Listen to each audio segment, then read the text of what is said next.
Assalamualaikum warahmatullahi wabarakatuh. Kami dari kelompok 7 mata kuliah Sosiologi Komunikasi akan menjelaskan tentang perubahan sosial. Nah, sebelumnya perkenalkan, nama saya Ardita Liksa Dwi Pratama dengan NIM 302240004. Di sini saya tidak sendirian, saya bersama rekan saya Mbak Lutfina Rahmadillah dengan NIM 302240026. Nah, pada materi ini di sini ada 4 pembahasan. Yang pertama ada apa pengertian perubahan sosial, faktor penyebab perubahan sosial, dampak perubahan sosial, dan yang terakhir dakwah sebagai inti studi perubahan sosial. Nah, untuk yang pembahasan yang pertama yaitu apa sih perubahan sosial itu? Perubahan sosial dalam sosiologi dakwah merupakan proses transformasi atau perubahan untuk membawa masyarakat menuju kondisi yang lebih baik, yang pastinya sesuai dengan ajaran Islam.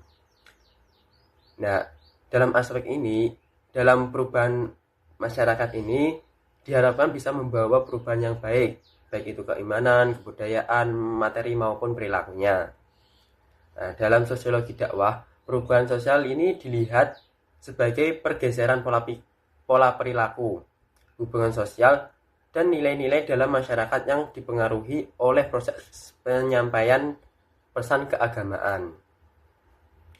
Nah, dari materi yang saya cari itu saya menemukan beberapa teori ya. Teori ini itu lebih ke umum. Yang pertama ada teori evolusi dari Charles Darwin. Itu mengatakan bahwa teori ini menjelaskan bahwa bagaimana organisme itu dapat beradaptasi dengan lingkungannya. Teori yang kedua itu ada teori Ferdinand Tonis yang mengemukakan bahwa pada dasarnya masyarakat itu selalu berubah dalam peradaban sederhana menuju. Teori yang ketiga itu ada teori dari Ibnu Khaldun. Bahwasanya teori ini menjelaskan bahwa setiap masyarakat itu memiliki proses perubahan pola pikir, khususnya dari pola pikir sederhana menuju tahapan berpikir rasional dan ilmiah. Nah, dari ketiga teori tadi dapat disimpulkan bahwa secara sosiologis perubahan sosial merupakan fenomena umum yang terjadi dalam masyarakat manapun tanpa dibatasi oleh ruang dan waktu. Jadi perubahan sosial ini tidak bisa terjadi kapanpun dan dimanapun ya. Nah, kita memasuki pembahasan yang kedua yaitu faktor dari perubahan sosial. Yang pertama faktor tersebut yaitu kontak budaya lain.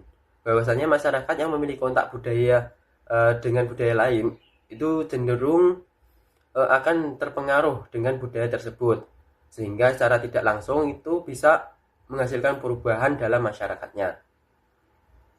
Contohnya seperti tradisi atau perayaan hari-hari besar Islam yang dibungkus dengan kearifan lokal.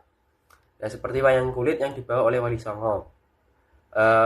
Dalam hal ini diharapkan bisa merubah perilaku yang menyimpang menjadi perilaku yang bernilai ibadah, seperti mengajarkan kebaikan, keadilan, kesabaran, dan kebijaksanaan.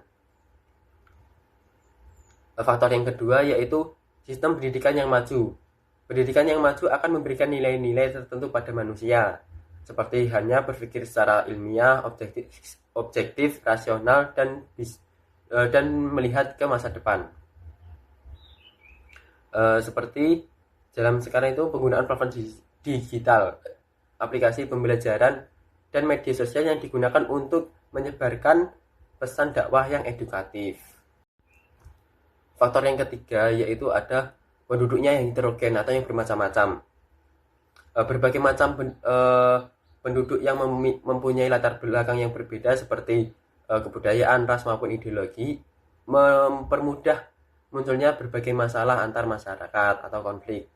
Nah, munculnya masalah ini menjadi pendorong perubahan kehidupan masyarakat. Contohnya itu seperti beradaptasi dengan budaya lokal agar lebih mudah diterima, seperti tradisi kenduri. Bahwasanya ini diharapkan bisa merubah cara pandangan masyarakat terhadap dakwah yang kaku, jadi lebih fleksibel dan lebih menyatu dengan kearifan lokal atau budaya lokal. Yang keempat atau faktor yang terakhir yaitu pandangan bahwa manusia harus selalu memperbaiki hidupnya. Keyakinan ini membuat di mana manusia agar bisa tetap maju dan harus berusaha memperbaiki hidupnya. Contohnya itu seperti pendakwah yang menggunakan platform-platform digital atau media sosial seperti TikTok, Instagram maupun YouTube yang digunakan untuk menyebarkan pesan-pesan dakwah. Jadi itu tidak hanya menyampaikan pesan dakwah secara konvensional di masjid-masjid saja. Untuk untuk pembahasan yang ketiga dan yang keempat akan dijelaskan oleh rekan saya Mbak Lugina. Baik, selanjutnya yaitu dampak perubahan sosial. Dampak perubahan sosial dapat dibagi menjadi dua, yakni dampak positif dan dampak negatif. Dampak positif yang pertama yaitu berkembangnya ilmu pengetahuan dan teknologi yang memudahkan kehidupan masyarakat. Yang kedua yakni terciptanya tenaga kerja profesional yang mendukung persaingan industri. Yang ketiga, nilai dan norma baru yang terbentuk yang menjaga arus perubahan. Yang keempat yakni terciptanya lapangan kerja baru yang menyerap tenaga kerja. Yang kelima yaitu efektivitas dan efisiensi kerja meningkat yang menghasilkan produksi lebih baik. Dampak negatif dari perubahan sosial yakni yang pertama disintegrasi sosial, yaitu perpecahan dalam masyarakat. Yang kedua, pergolakan daerah akibat perbedaan agama, ras, suku, dan politik. Yang ketiga yaitu kenakalan remaja yang berpengaruh pada budaya asing yang tidak disaring. Yang keempat yaitu kerusakan lingkungan akibat perubahan sosial. Yang kelima yaitu eksistensi adat istiadat berkurang yang digantikan dengan nilai modern. Yang keenam yaitu lembaga sosial tidak berfungsi optimal akibat perubahan sosial tersebut. Yang ketujuh yaitu munculnya paham duniawi akibat perubahan sosial. Selanjutnya, dakwah sebagai inti studi perubahan sosial. Dakwah sebagai inti perubahan sosial berarti bahwa perubahan sosial adalah proses alami dalam masyarakat yang dapat dipengaruhi oleh faktor-faktor seperti teknologi, ekonomi, dan budaya, serta dapat memiliki dampak positif atau negatif dalam masyarakat. Ibnu Khaldun, seorang pemikir Islam, memperkenalkan konsep perubahan sosial melalui teori siklus yang menyatakan bahwa masyarakat bergerak dari masyarakat nomaden menuju masyarakat yang lebih kompleks dan bahwa perubahan sosial dapat dipelajari melalui pendekatan sosiologis. Dengan demikian, dakwah dapat menjadi bagian dari proses perubahan sosial yang bertujuan untuk mengingatkan taraf hidup masyarakat dan menjaga nilai-nilai spiritual. Sekian dari kami. Assalamualaikum warahmatullahi wabarakatuh.